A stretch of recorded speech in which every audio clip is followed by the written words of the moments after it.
大家好，今天是2023年2月17号。昨天晚上比特币冲过25000美金，现在是又跌了回来，到底是什么原因？原因是很多，等下来跟大家探讨。当然，我个人 15K、16K 抄底的多单，比特币目前还是选择继续再爆，以及狗狗币前面在这个低档位置也是预判，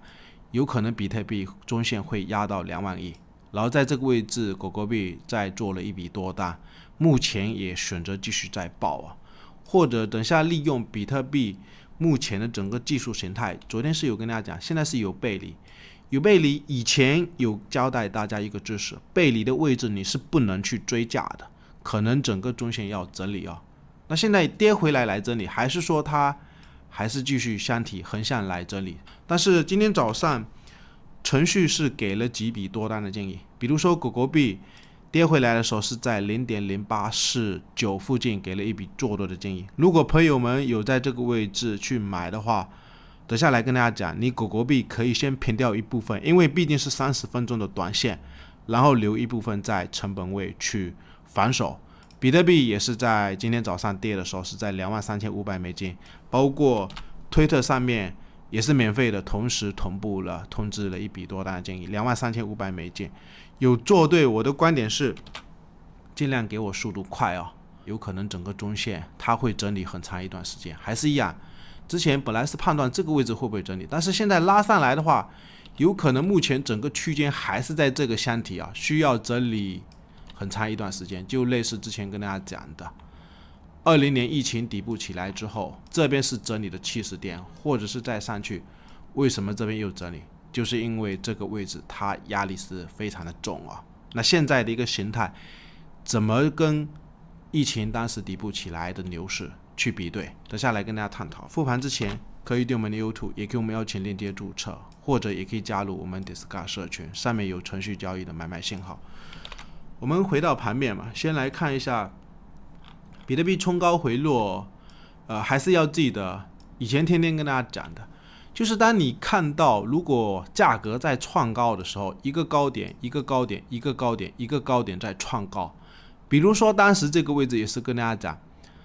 它这个位置在创高3号的时候给大家警示风险，因为价格已经破了80，破了80呢，有可能就会进行一个中线的调整。之前这一波拉升的时候不是跟大家讲，特别是从这个位置，也是建议朋友们你要去做追加，因为它进入80有可能会非常的强势，一直飙涨的行情，就类似这一波，它是事隔半年啊。我们可以看一下，半年多以来，当时这边拉升的时候，什么时候有见到这一个 KD 指标进80？从来都没有啊。我们拉一条直线过去，包括这个环线的低值都没有进过80。那在更早之前，前面在21年的时候，当时是有过一次大涨的行情，就是因为它指标进入80，包括这个位置指标进入80，就是非常强势的钝化有一段时间，就类似这一次，就是它破80以后，这边是第一次进场，破80从来都没有再进场，这边背离的位置，其实背离的位置你只要记住一点，不要去追价，现在也是一样。当然整个未来10万的目标肯定中间不会那么一帆风顺啊，就类似现在它也是不是那么一帆风顺，有可能会横向很长一段时间。现在我的一个观点是，有可能整个价格的箱体区间还是维持在这一个箱体区间，就类似上面陷阱下面又陷阱，前面的这个位置也是一样，都是不断的在画陷阱。当时是横向了20天才上去，这边是确实是有点短啊。然后上去的话，其实我的一个观点就是背离你不要去追。然后为什么跌下来？其实还有一些原因啊。上一次美国的 CPI 是不及预期，6.2的一个预期，现在是6.4，所以也算是一个利空。昨天晚上美国的一些官员又开始出来讲话了。美联储的布拉德是讲3月份不排除美国可能会加息50个基点啊。那现在是不是又要加速？加息是不是又要加速？除了这一个新闻，我们可以再观察一下最近的恐慌跟贪婪指数啊。我们可以看一下，它这一次拉升来到2万5附近的时候，上一次在22年3月份的这个高位，我们可以去观察一下，这边是在22年的3月份啊。当时这边贪婪的指数是接近60，那这个位置是在技术图形上面的哪一个位置？我们也可以去观察一下。其实22年的3月份，也就是这个高位附近，大约是在4万8。所以目前价格经过一波上涨的走势，来到高档的位置，有可能有些资金也是开始在贪婪。那贪婪，别人在贪婪的时候，其实建议一个观点就是，你尽量不要去追啊，买点全部都是在压回的低档。现在压回来，今天早上程序给的建议，我的观点是你尽量短啊。昨天这一根下跌开始放量了，那短线这个位置是有一部分套牢的筹码在这个位置。最近我们就观察吧，这个 N 型的转折位，它这个高点位置会不会有一个支撑区，大约是在2万3附近啊。然后我们再来观察一下这个哈根阿喜指数啊，其实早上程序给的位置也是很接近哈根阿喜，现在4个小时它是有趋势啊，不是有跟大家讲嘛，你要做的买点是不宜在这种高位去追，你等它压回位置再踩这个哈根阿喜，4个小时是这样子。但是日线其实想跟大家讲，日线它现在是没有上升的走势啊，它有可能就类似这种区间横向来震荡。我们可以看一下，比如说20年疫情爆发的时候，当时这边上去不是有跟大家讲嘛，疫情爆发以后这边一波上升，然后它压回的低档是在 0.38， 不过它也会有高点不断的在创高，或者是跌下去都会涨上来，跌下去也都会涨上来，跌下去也都会涨上来，但是整个形态全部都是区间。为什么？因为这个高位连过来的这个高位，它是有很大的一片压力区，包括后面突破以后，为什么这个高点过不去？我们如果画一条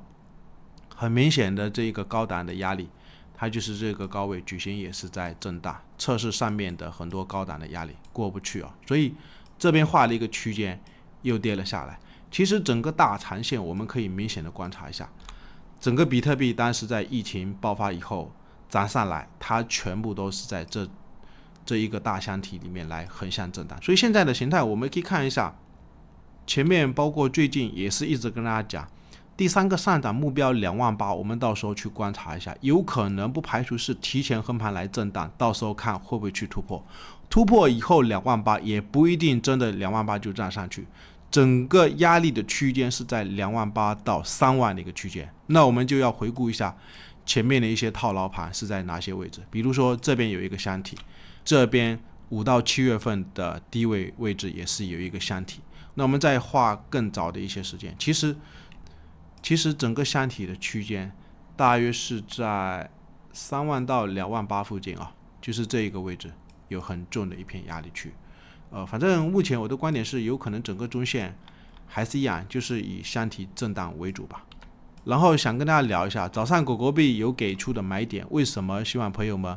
你可以报一部分哦，要便宜一部分也可以。主要就是